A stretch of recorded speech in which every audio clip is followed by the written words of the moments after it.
Here's a verified case from Indiana that'll make you check your mirrors. In 2008, a woman driving alone down Highway 37 near Martinsville called 911 in a panic. She said a man was sitting in her back seat, but she couldn't see him in the mirror, only in the reflection of her sunglasses. Officers found her pulled over on the shoulder, doors locked, car empty. Here's the weird part. Over the next 5 years, 2 more drivers reported nearly the same thing. Same stretch of road, same description, a figure behind them that only appeared in reflective glass, not the rear view. Locals now call that stretch the mile you don't look back. To this day, there's no explanation. Just a string of drivers who say, "I saw someone that wasn't there until I looked away." This story was sent to me by someone named Brian.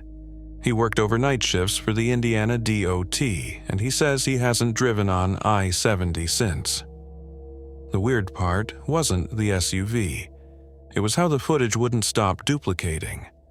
I used to work the overnight shift at the Indiana Department of Transportation's Camera Monitoring Center.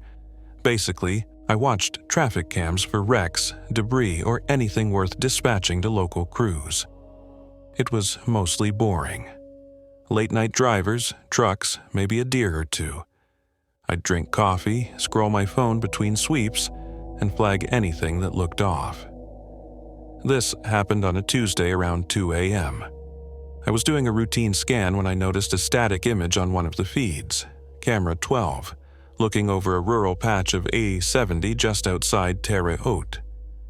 The camera was still live, but nothing had moved for at least 5 minutes.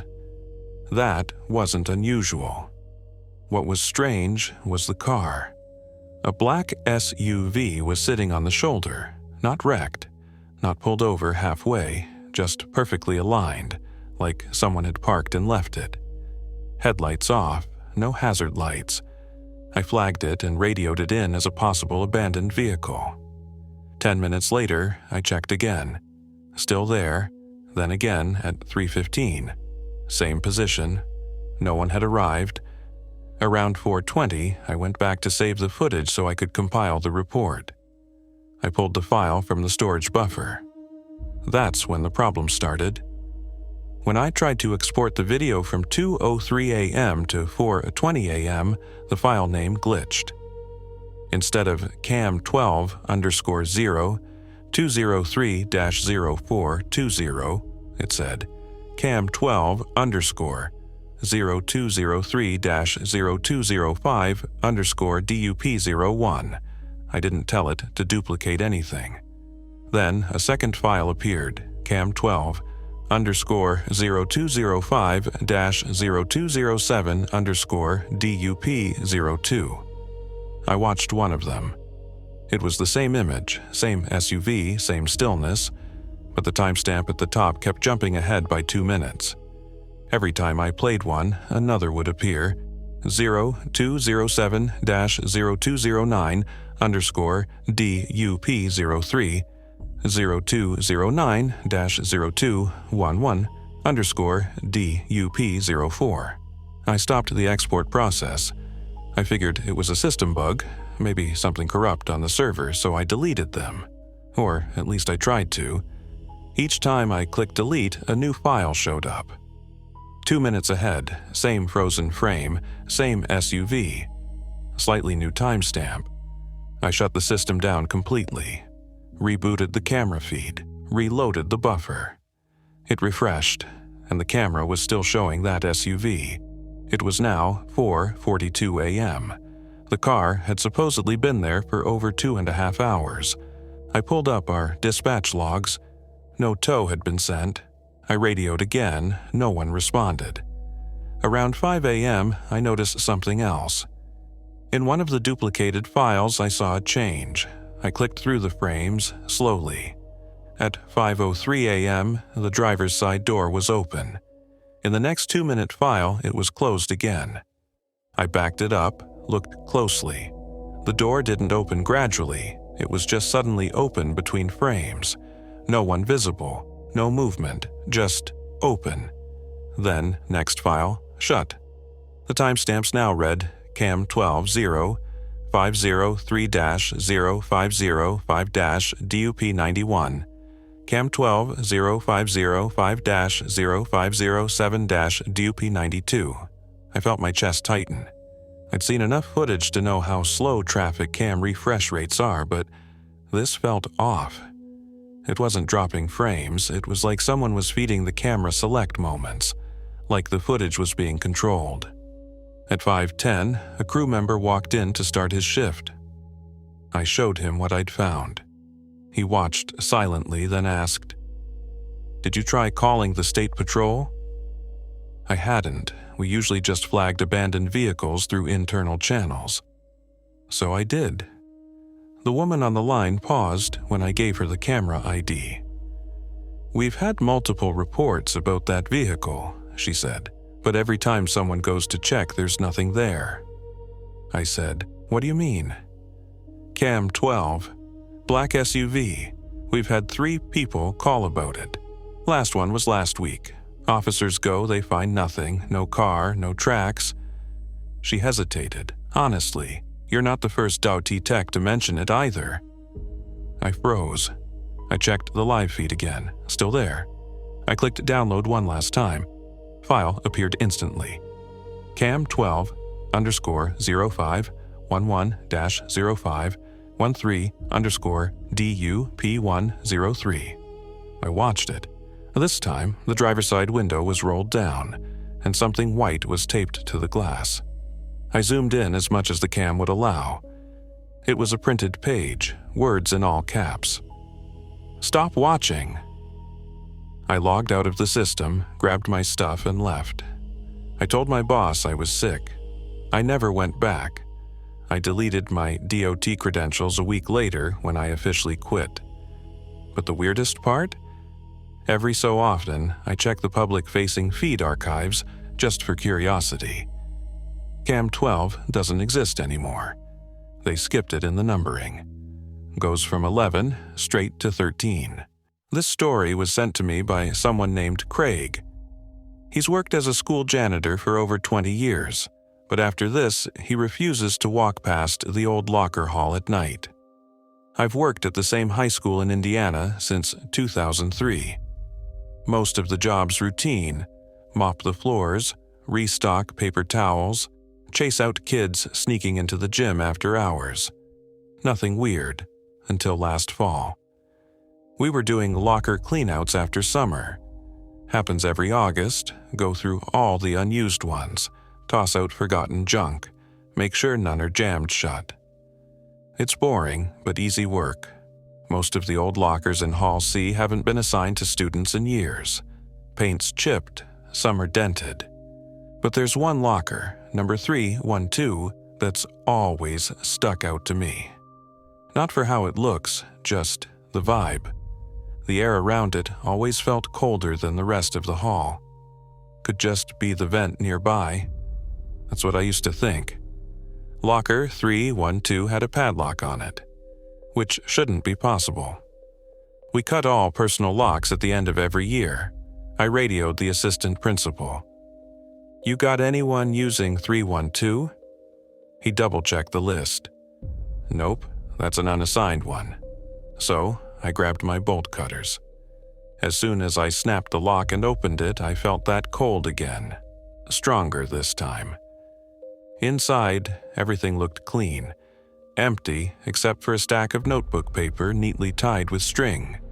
I pulled it out. The top page had a name written on it. Logan Wheeler. That name hit me like a truck.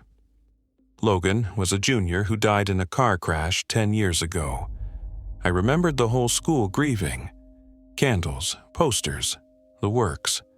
No one's used that name here in ages.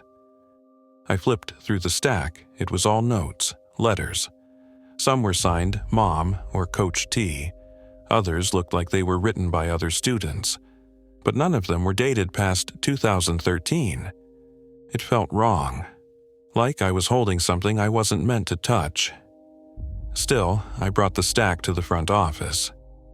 Thought they might want to archive it or something. Here's where it got weirder. The next morning, the locker was locked again.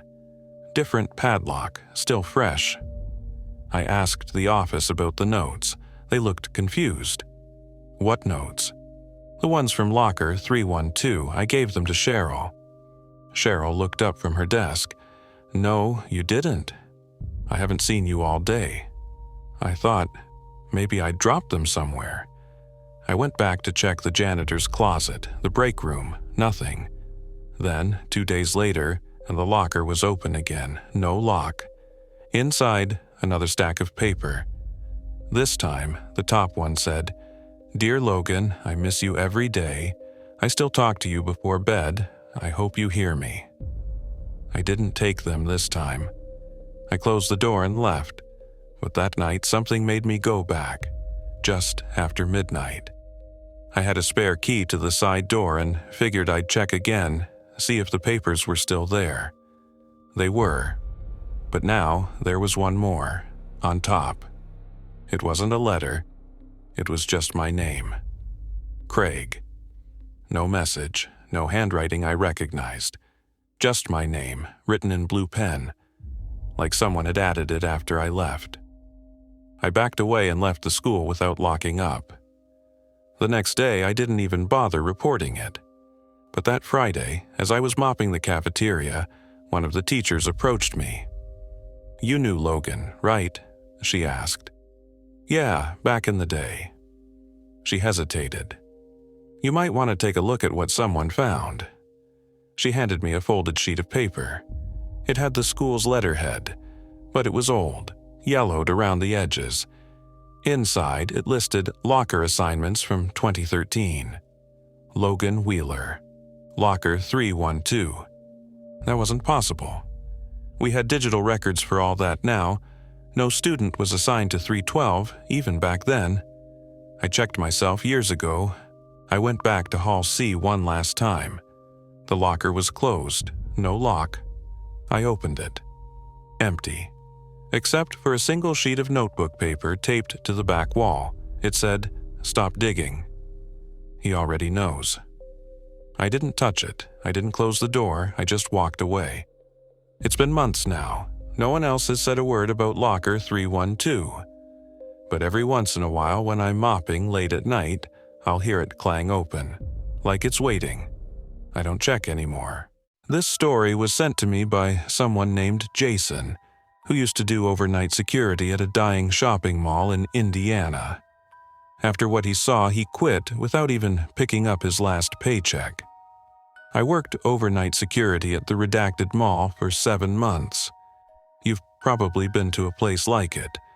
Half the store's gone, food court empty, only a handful of mall walkers keeping the place alive during the day.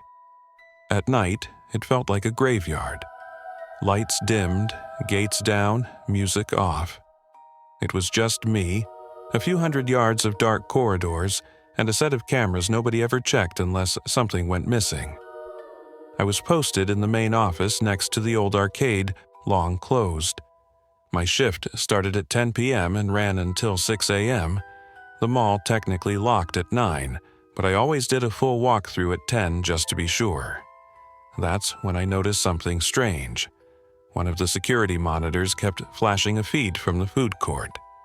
Specifically, table 14. That table sat under the old neon pretzel sign. It hadn't been cleaned in forever, and the floor tiles around it were cracked. But on the feed, I could see someone sitting there. Alone, motionless. At first, I thought maybe it was frozen footage. Sometimes the cameras glitched, but the feed was live. I waved my flashlight in front of another hallway camera to confirm. It synced up in real time. The person at table 14 looked like a man. Hoodie, jeans, head down, couldn't make out a face. He just sat there. I stared at the monitor for 10 minutes. No movement. I finally got up and walked to the food court myself. Took the back way, came around the escalators. When I got to table 14, it was empty. No one in sight, no footsteps, not even a chair out of place.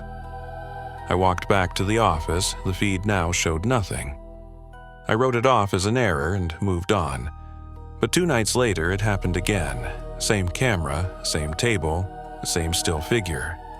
I called maintenance and asked if any dummy cameras had been installed recently. Nope, all old hardware. When I checked the feed again 5 minutes later, the table was empty. This started happening once or twice a week. Always after 2 a.m., always the same table. Sometimes the man would be sitting upright, sometimes hunched over. Once, I swear, I saw his head turn slightly toward the camera, but every time I checked in person, there was nothing. One night, I decided to stay in front of the monitor the whole time. I had a thermos of coffee and a notebook. I wrote down the time he appeared, 2:17 a.m. He sat there until 2:41. Then he stood up. It was the first time I'd seen him move. He turned and walked out of frame, heading toward the camera's edge, which would have taken him directly toward the service hallway behind the old Panda Express. I knew that hallway was locked from both ends. So I ran, fast, took the shortcut, cut around the west corridor and reached the service door, still locked. But when I stepped inside, I swear I heard footsteps, slow, heavy, fading. I shined my light down the hallway. It bent left at the end. No sound now. I took one step forward, and my radio clicked on. Security office, table 14 cameras offline. That shouldn't be possible. Nobody was watching the feed but me. There's no central dispatch, and I sure as hell didn't press anything. I sprinted back to the office. The door was open, lights were on, my coffee thermos was spilled, the monitor showing the food court was static. All the others were fine. On the desk was a receipt from the pretzel stand. It was dated April 9th, 2007. The name printed on it was Jason, my name. I wasn't working there in 2007. The pretzel stand had been shut down since 2013, and I don't eat pretzels. The next night I was ready. Brought a second flashlight, kept a camera of my own pointed at the food court monitor. I wanted proof. But 2 a.m. came and went, and nothing. No man, no signal glitch, just silence. Until I looked at the live hallway feed and saw myself.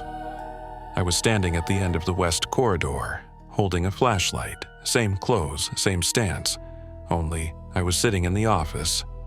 I blinked, looked away, and looked back. The feed was now empty. I quit 2 days later. Told them my hours weren't working out. On my last walkthrough, I passed the food court. Table 14 was gone, literally missing.